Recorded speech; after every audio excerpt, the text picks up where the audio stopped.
وزارة الطاقة والصناعة تحرص بشكل دوري وسنوي في المشاركة بهذا يعني التجمع الضخم لقطاع النفط والغاز على مستوى العالم، الذي أدبك استقطب كل صناع القرار في النفط والغاز على مستوى العالم في مدينة الطاقة في أبو ظبي في دولة الإمارات العربية المتحدة.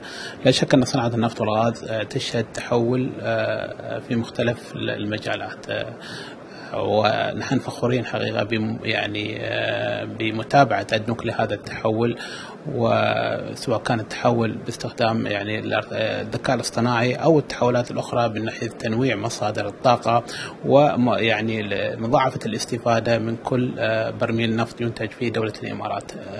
نحن نؤمن بأن مستقبل النفط والغاز مستقبل مزهر، وراح يكون له مشاركة كبيرة ويستمر في وجوده كجزء مهم لا يستغنى عنه في خليط الطاقة على مستوى العالم.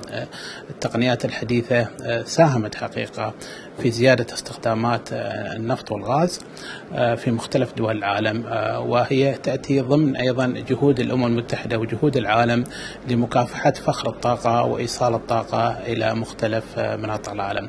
فشكرا للقائمين على تنظيم المعرض، شكرا لأدنوك وكل من ساهم في حقيقة في تسليط الضوء على إنجازات دولة الإمارات في قطاع النفط والغاز، إنجازات دولة الإمارات بالنسبة للاستدامة.